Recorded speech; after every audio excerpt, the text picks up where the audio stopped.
actually have 45 students that we watch regularly. The way that we selected these students, we actually worked with our admin team and our counseling team. And we selected the students based on whether or not they were here on September 4th, whether or not they had multiple absences in the month of September.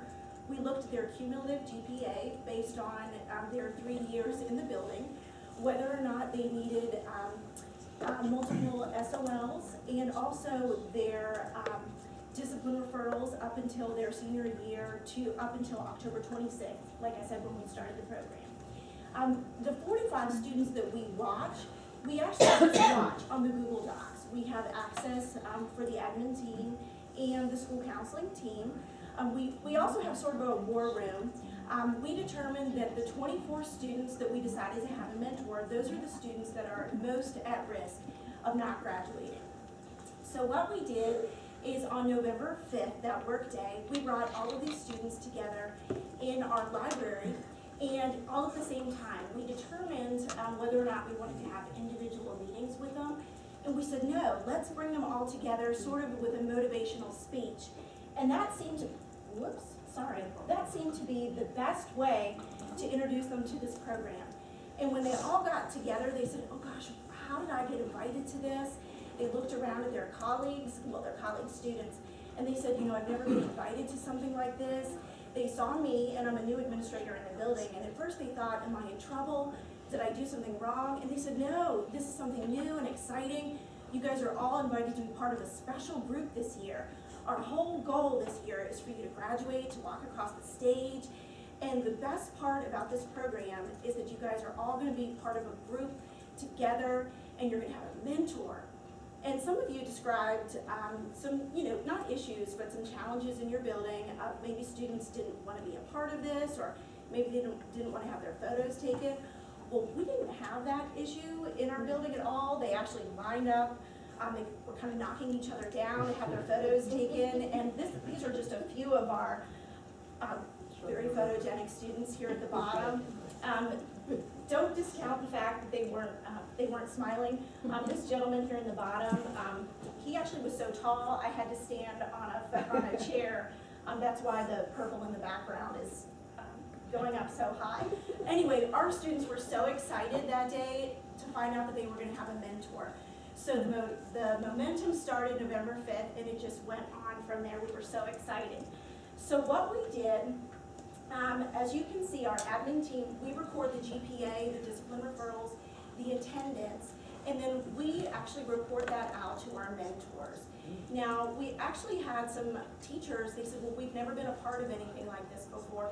I know, Adrian, you'd said that James River did this in the past. Well, this is something fairly new in my experience at our school, so our teachers were really excited to have something like this introduced to them. And what we do is at the end of the first quarter, we reported this information out to the mentors, and then now that we're coming up to the semester, we're going to report it out to the mentors too.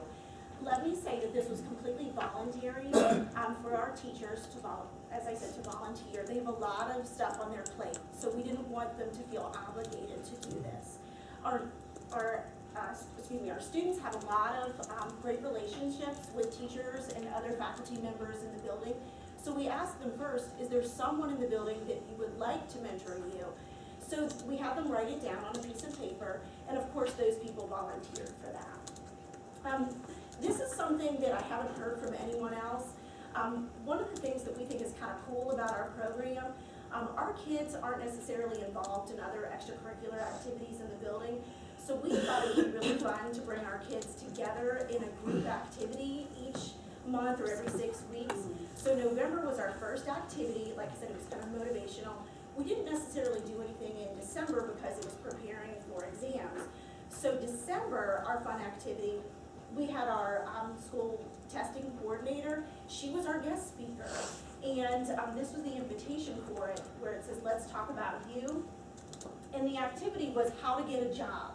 Since our kids, they might be, of course they're planning for graduation, but then after that, she talked about writing a resume, preparing for a job interview, how to present yourself in that way. And of course, Mr. Ellick, he fed our kids, because that's really important. You have to, provide food, just like this morning, coffee was provided.